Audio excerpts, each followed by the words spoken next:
Hey, it's Ryan Reynolds, and I'm here with Keith, co-star of my upcoming film, If, only in theaters May 17th. Do you want to tell people the big news? All right, I'll do it. Sign up now and you'll get unlimited for $15 a month and 6 months of Paramount Plus Essential Plan on us. MintMobile.com/switch. Upfront payment of $45 equivalent to $15 per month. Unlimited over 40 gigabytes per month. Face lower speeds. Videos at 480p. Active Mint customers by 531.24 get 6 months of Paramount Plus Essential Plan. Auto renews after 6 months. Offer ends May 31st, 2024. Separate Paramount Plus registration required. Terms and conditions apply if rated PG.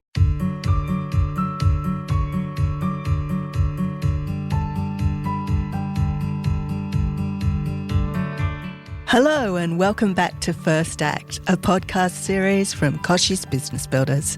I'm Cess Busby. And I'm Adam Barb. And we hope that you're enjoying First Act as much as we're enjoying bringing you these meaningful and often surprising conversations with Australia's most fascinating founders and personalities. Cess, I love recording this podcast with you each week. If you also love what you're hearing as well, or have any constructive tips, do let us know. Tell us by leaving a review wherever you listen to your podcasts. Make sure it's 5 stars. Side note. Now, on First Act, we find out the origin stories and ups and downs on the road to success. And today, you'll want to dive right into this one. And dive in we shall, because today's guest is 4-time Olympian who's known for making a splash on the world diving stage. She has an Olympic silver and bronze medal and 2 gold and 2 silver Commonwealth Games medals, the first of which she won at just 13. She's also the co-owner of the Hardcore Strength and Weightlifting Club, the founder of the Australian Diving Academy, and the founder of her own activewear label, Havoc Athletic. Welcome to First Act, Melissa Wu. Thanks so much for having me, guys. Melissa, thank you for joining us today. It is it's an honour to have you on our show. We're going to start with what we call our First Act icebreaker, a silly question to break the ice. Now, your icebreaker today is, if you could live inside any fictional TV show world, what would it be? Like, I'm talking, could be Westeros in Game of Thrones, or like Star Trek or the Flintstones, just some interesting world, and why? Well, I am a big fan of Game of Thrones, so I'd actually probably pick somewhere like that just because it's so different to this day and age. And believe it or not, I'm actually not very good with technology, so part of me is intrigued about living back in a time where they didn't have any of that. Wow, would you be House of Stark? Ooh, yeah, probably. You can't not be, hey? Well, consider the ice broken, and that feels very like fire and ice themed, doesn't it? So, Melissa, you come from one of those sporty families where everyone was out and about at matches or events or training every week and weekend. But apart from diving, what role did sports play in your life as a little kid? Sports has been a massive part of my life, even though when I started out, as a youngster doing a bunch of different sports, mainly just with school or because it's what my siblings did, I wasn't actually very good at many things. And even now, I wouldn't say that I'm that great at sport. I'm just particularly good at diving, but I've always been very active. My family's always been very active, like you mentioned. And I think just, having my older sister paved the way for us, and she was always really good at swimming, but also good at gymnastics, and pretty much any sport that she did, she was good at. I think just her setting that example for us automatically got us into it and just made us all really sporty as kids. And I'm so glad that I've had sport my whole life. I think it's shaped who I am. And I guess my personality has always been a little bit more reserved, and I've always been that kid that kind of hid behind their siblings a little bit. And I think that sports brought me out of my shell, and maybe more confident and made me the person I am today. And so where did you first get that diving bug? You mentioned your sister was gymnast. She was great at all these other sports, but diving is pretty niche when you think about sport and you think about sport for kids. So how did that come about, and how long did it take before not only you but your coaches were like, oh, this kid's pretty good? Well, as a kid, I definitely preferred gymnastics and those types of sports over swimming. But because my sister was a really good swimmer, we spent the majority of the time at the pool. And I actually really hated swimming. I used to cry before we used to go because it was cold. I didn't want to do it. I was I like didn't that like it. too. It's just was never for me swimming. So I think as a kid, already being drawn to gymnastics, and I used to flip around the house a lot, and just always was challenging myself in those ways. And then I think seeing diving, because I was at the pool watching my sister all the time, that just automatically drew me to the sport, because I think just it was, I guess, something that I hadn't really been exposed to much, and it just fascinated me when I saw it. I really wanted to try it, and I just knew, when you see something, you just, you're going to love it. And even though I'd never done it, I just knew, part of me knew that I would love it. So that's how I got into it. But I guess not having a huge, like, not an elite gymnastics background or anything like that, diving is very similar to gymnastics. So I didn't come from a huge background acrobatically, but I think just because I love the sport and I did have a bit of talent, that's when coaches sort of realized that I could potentially have a good future in the sport. So after a few years in diving, that's when I got invited into a youth Australian Institute of Sport squad, and that was basically when they were beginning to bring junior athletes into the elite program, and I was lucky enough to get that opportunity, and that's kind of what that was my springboard, I guess, to success, no pun intended. But that was the big turning point for me. So we're talking really young. Like when we're talking junior, I mean, you're at school. This is kind of like primary school time, and your school friends are, and you're hanging out and playing games, and you're busy training. Did you ever feel like you missed out on those sort of like so-called kind of normal things that people do at school, or did you always kind of have your eyes on the prize, or you felt like you had a bit of a mix of both?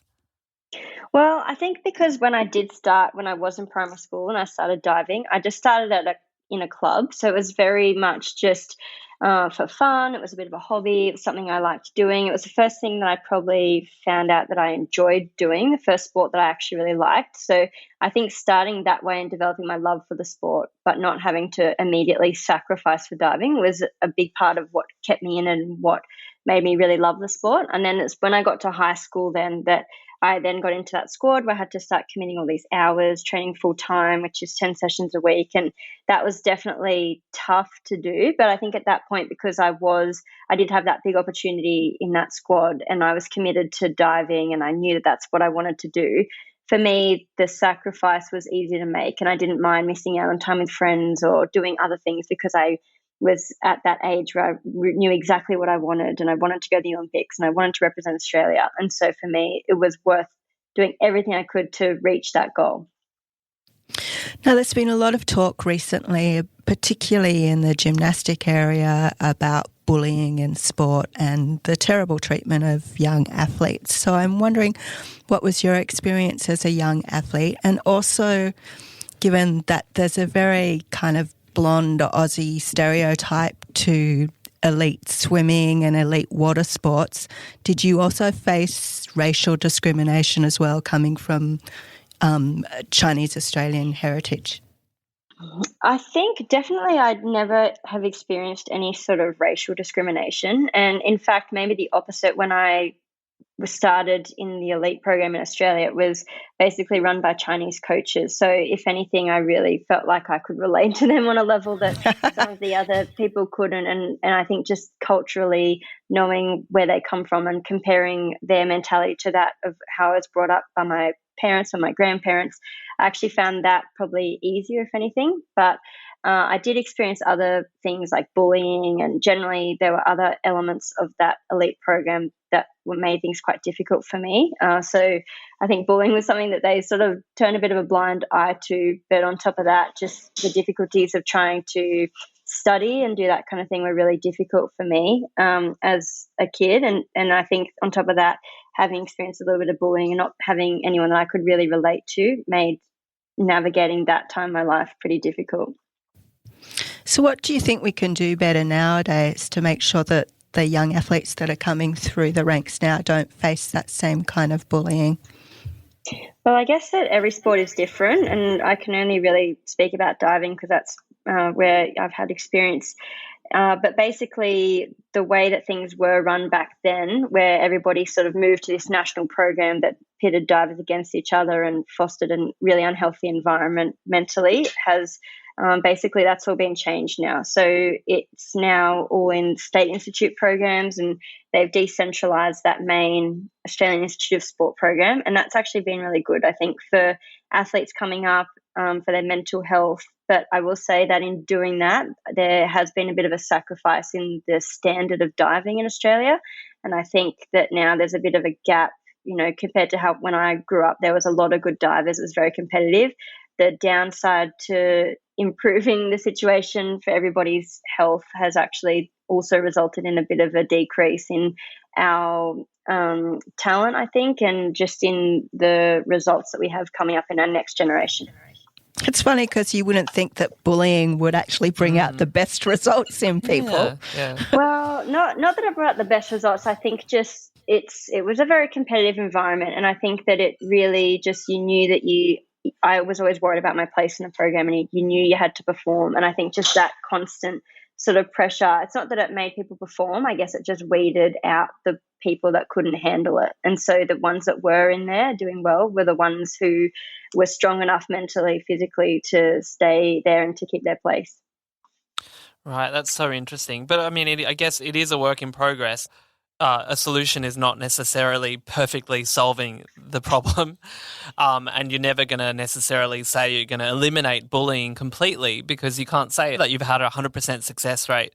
Now, I keep on coming back to the fact that you were just 13 when you got your first medal at the Commonwealth Games. It's just, it is absolutely flabbergasting, and I think a lot of people just look and go, wow, like that's a huge achievement. When you look back at that time, what do you remember from that moment?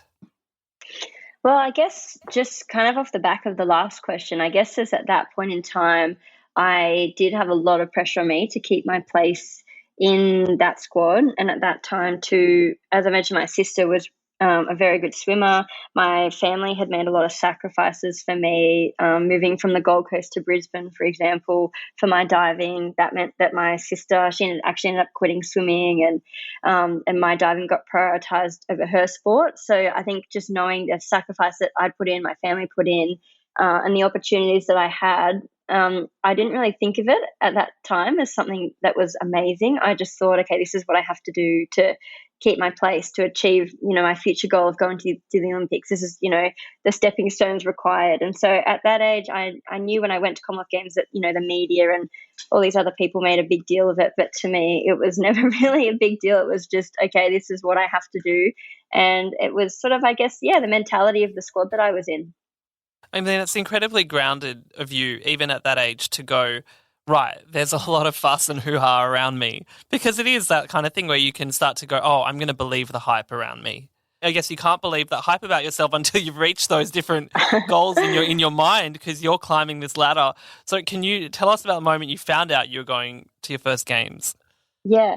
Well, I guess at that point, going to my first Olympics, I had already been to my first Commonwealth Games a couple of years before that. So at that point, there was actually a very big difference between my first Commonwealth Games and my first Olympics. My first Commonwealth Games, I was a little bit more naive. There wasn't pressure. There was pressure in terms of, from my coaches in the program to do well, but not from the, Australians or other people that I would go and do well. So I did get to go into that comp without that sort of pressure. But then 2 years later at Olympics, I'd already had a few international comps under my belt. My synchro partner and I had gone and won medals at most major international events by that stage, except for Olympics. So going to Olympics, there definitely was a lot of pressure on us to go and win a medal. And it was very much just, okay, if you just go and do what you've been doing, do all the right things, then you should be able to get a medal. We didn't have to really pull anything crazy out of the bag or anything like that. So going in was definitely very exciting. I was super excited to go and represent Australia at my first Olympics. And it was in China, which was really cool for me, being half Chinese. That was a massive thing. And I had family go and watch me, and it was a really cool experience. But definitely I did feel the pressure going in to win a medal, and I was lucky enough that we did do that, which was good.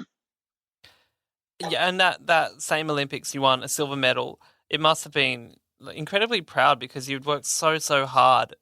Yeah, it was a massive moment, very exciting for me. I think just a huge relief as well, knowing that I'd gone and done what it was that I was expected to do. So I remember just standing on the podium being super proud and happy, but also super relieved.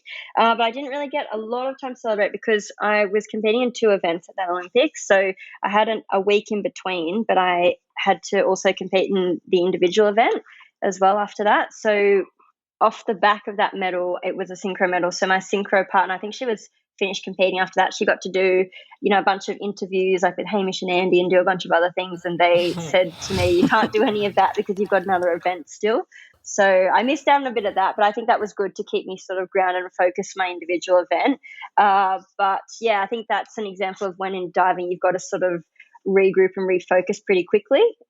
So I think I've always been used to that in diving. There's always the next thing to focus on. Now, you competed at 3 more Olympics after Beijing, but recently when you were on SAS Australia, you said that you regretted pursuing that Olympic dream to go to Rio because it meant that you weren't there for your sister Kristen, who unfortunately really sadly lost her life. It must have been so difficult, but how did continuing to compete and diving help you through that? Yeah, it was definitely a super tough time for my family and I, and has been tough ever since then. And I guess in a way, yeah, diving was a thing that I guess sort of helped me refocus and just have something else to distract me from what was happening. And I did take a few months off and just spent that time with my family, and I didn't really think about diving or even anything in my life. It just is such a massive thing to happen that you're just there with your family and you're all just trying to get through life. You don't really think about going back to what you were doing before, or you can't imagine how you'll keep going. But I think then when a few months went by, I just was needing something to kind of focus on, to take my mind off it, and knew that I had to sort of pull myself out of that sort of, I guess, yeah, it's a dark time, I guess, to pull myself out of that and to have some positivity around us as well. So diving really helped me in that regard to get back on track and just to have something to focus on. But at the same time, I guess just when I was living in Brisbane with my family, I made the decision after my first Olympics to move to Sydney to change programs because of the unhealthy nature of the program that I was in. And I guess even though I knew it was the best thing for me, it was a bit of a regret I had not having those years with my sister, and that was really hard for me to deal with as well. Did it change how you think about mental health? I guess for me, I actually already, after my first Olympics, I ended up having depression and anxiety, which is why I was in the state that I was in, or the mental space where I decided that I either wanted to quit diving or that I wanted a really big change, and that's what kind of sparked my move back to Sydney. So I think just having gone through it, that gave me one aspect of it, but then also losing a sister to suicide, I guess look at it a little bit differently and try and understand it a little bit better, and just, I think hasn't really changed how I view it. I think because I have gone through a similar thing to her, but I think it was definitely a bit eye-opening to be on the other side of it, how people around you feel. And even though I sort of tried to consider that when I went through it, you can't really consider it to that magnitude unless you actually go through it as a family member who has that happen to them. Now, there comes a time for a professional athlete when, the body starts to feel it's a bit grueling and there's a bit of an expiration date. When did that happen for you? When did you first start thinking about, maybe I'm going to quit this diving gig and start doing something else with my life? Well, I haven't actually gotten to that point yet because I'm still actually a competing athlete. But I think definitely when you first get injured, you look at things a bit differently.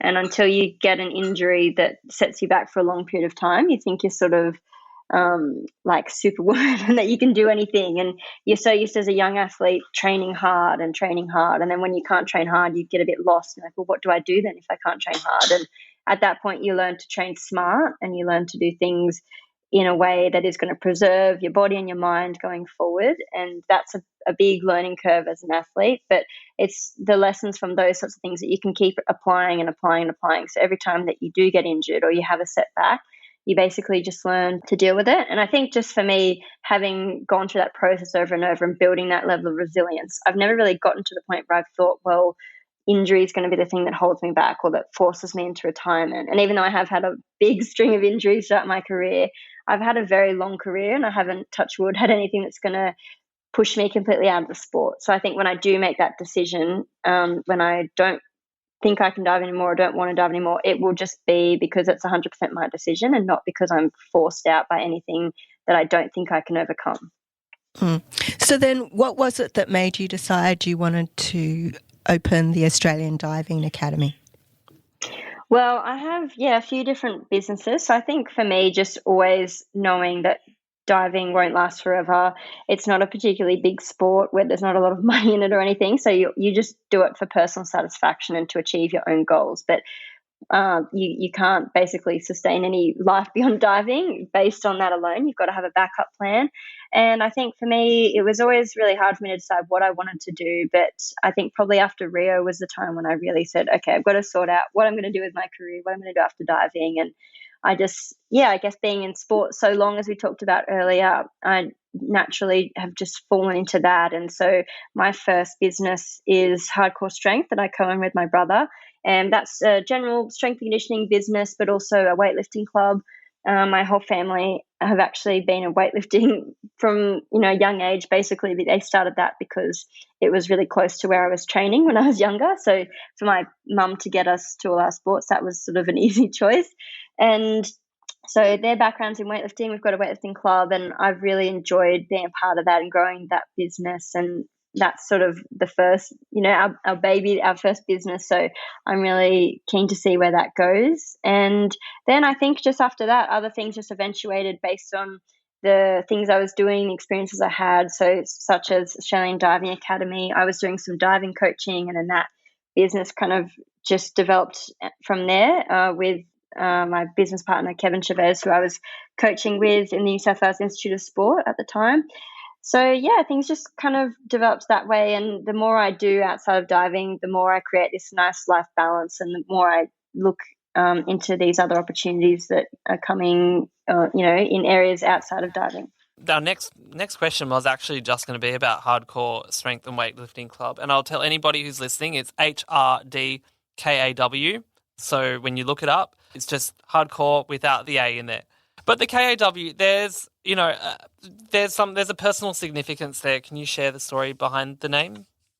Yeah, definitely. So hardcore, thanks for spelling it out. It's HRDKAW, and the KAW is basically my sister Kirsten's initials. So Kirsten Amelia Wu, and she actually came up with hardcore. She was, even though she was studying dentistry, she was very creative. She liked to bake cakes and do all sorts of things like that. And potential clients.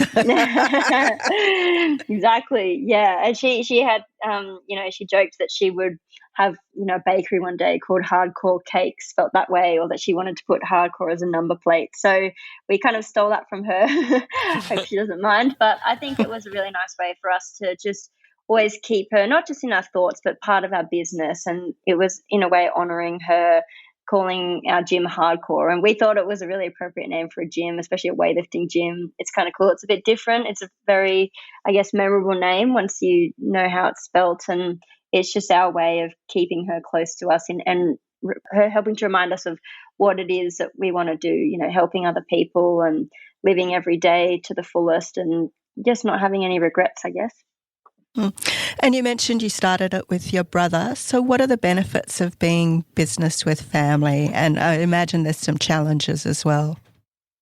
There are definitely, and I've heard a lot of podcasts or read a lot of things that say don't go into business with family. But at the end of the day, my family has always been very close, and going through what we've gone through, not just in terms of losing my sister, but all the ups and downs of being athletes, because my brother's an athlete as well. I just know that my family always has my back, and I've always got their back. And there's no one that I would prefer to go into business with than my family, because I know at the end of the day, no matter what happens, that we're always there for each other. And if things do come up, we do have our challenges. Normally it's, we argue or we disagree because we're very passionate about what we do and we care. It's not just that, we're out to get each other or anything like that. So I think the reasons that we have challenges are actually good, and they help us become better people, better business owners. And yeah, I think it's been great so far. It's been a hard journey, but it's been great doing it with family, and my sister coaches for us, and that's been great. She's been a huge help as well, and unfortunately she's just been roped in because she's part of the family. I don't know if it's necessarily what she wants to do, but it's great. We all sort of band together, and that's what family is, and I'm so lucky that I can work with my family and have that kind of relationship in our business. Well, that's amazing. You've obviously really, really close with your family to be able to have that kind of that bond where you can go into business and go, you know what, like we can, if we argue about something, we'll probably be able to have a laugh about it later. Yeah, definitely. And that always helps, I think. And when you know people on that sort of level, you can sort of switch pretty quickly as well. Yeah, you can be in the heat of an argument or something, and then something can be really funny, and yeah, you definitely laugh about it later on for sure. One of the other businesses that you have, because you have so much going on, and you're, like you said, you're a competing athlete, so you're training as well. But you have an activewear brand called Havok Athletic, and that's HAVOK Athletic. Mm-hmm. So it's billed as activewear by athletes for athletes. So is it just for super fit people? I did create it for athletes, and it's created by me. So I'm an athlete. I've been wearing activewear my whole life. And the type of activity I do in diving requires a large range of motion. You've got to be quite flexible. You've got to be able to fold in half in multiple directions to get into these tight little positions. A lot of what we do is dry land work. So a lot of people don't know in diving, you're obviously in the pool a lot, but 50% of our training is doing what we call dry land. So it's basically diving, but on trampolines and into foam pits. So that's why I need activewear that I can do all the sorts of things I do in diving in, but not in the water. So basically I've also in the past sort of few years dabbled in a fair bit of CrossFit and that kind of thing. And it's definitely something I've been interested in, not just to mix things up in my own training, but also in terms of hardcore, where we'll be going in the future with that. And I found that as a diver, I started wearing a lot of similar things to CrossFit athletes in terms of those, the little booty shorts and things like that you can move in and do a bunch of exercises in. But there was a bit of a gap in the market here, and I was buying a fair bit of stuff from overseas. So I think I just thought to myself, there's no point me constantly shipping from overseas. I may as well just try and do it here. So I basically just developed Havok and started developing clothes that were going to be good for me, but also good for CrossFit. And I've sort of stuck to that sort of lifting niche of CrossFit athletes or powerlifting and weightlifting, and just been growing it in that space. And that's a space that I'll be in the future as well. So it's been really good for that, and good also, I guess, just in terms of looking at where I'm going to be in the future and networking a bit more in that space. It's that old entrepreneurial thing of seeing the gap and then jumping in and finding a solution to the problem. Yeah, definitely. Now, before I prematurely retired you... How dare you, Seth? Does that mean that you've got your eyes on the next Olympics? Yeah, definitely. At this point, I'm actually just taking things one step at a time. So last year was a massive year for me with the Tokyo Olympics, and as you guys know, it got pushed back a year because of COVID. So that was a really big, I guess, Olympic cycle, just in terms of having to push at that intensity for so long, having to train from home, missing out on comps, so having to sort of make up for that a lot with a lot of mental, psychological work as well. That was really big, and I did have to put a lot of time, and even though I was running businesses and doing a lot of those things, just the intensity that requires for diving, just I was spread pretty thin, and it was quite a challenging couple of years leading to the Olympics. So at the moment, I'm just basically, refocusing, just taking things one step at a time and just 1 year at a time. So for this year, we've got a World Championships and a Commonwealth Games. So I think I'm just focusing on those. They're my biggest goals at the moment. And then once I get to that later on, then I'll reassess again. But in the meantime, just focusing a lot on my career as well, and making sure that I'm moving forward in that aspect. And what about that mindset? Because you just spoke about the psychological impact before the last Olympics of all that time in isolation and not being able to train the way you wanted to. When you compete on an elite level, then what do you think it takes to develop a winning mindset? I think the biggest thing with mindset is that it's not something that you sort of learn and then it's a skill that you've just got. It's something I very much feel like you have to work at, and you have to keep working at it, and it's constant. It's I guess that the more you improve it, the more you grow, and as you know, not just as an athlete but as a person, I aim to just be continually growing and learning more about myself. And the more I do that, the more I pick up these things along the way that help with mindset. And definitely I knew as a young athlete that mindset was probably one of the biggest things for me, and one of the biggest things holding me back from doing well for so long. So I worked really hard at it, and the more I did, the more I found all these other things to do and other ways I could be improving. So that's been really interesting. But I also think that it's something that you can't just develop not only overnight, but unless you go through challenges as well. The more you have to go through, the more you grow and the more you learn from it. And I think that that's been the biggest thing for me, is just having gone through so many disappointments and other things in life. I've learned a lot along the way, and that has helped create a mindset now that I know I can overcome future challenges. Yeah, there is that old adage, if it doesn't break you, it makes you stronger. Yeah, exactly. What doesn't kill you makes you stronger. I'm getting the Kelly Clarkson song in my head. Now we're going to have to pay royalties. Oh no! Oh, well, I think it's our cue to wrap up, isn't it? I'm so sorry to put you through that, Melissa. It's all good. Melissa, thank you so much for joining us today. Thanks for having me, guys. Now, if you want to keep up with Melissa, head to her Instagram page at Melissa Page Woo and check out Hardcore Strength on Insta. That is HRDKAW Strength. And please join us next week for another insightful conversation with an amazing mover and shaker on next week's First Act. Ciao.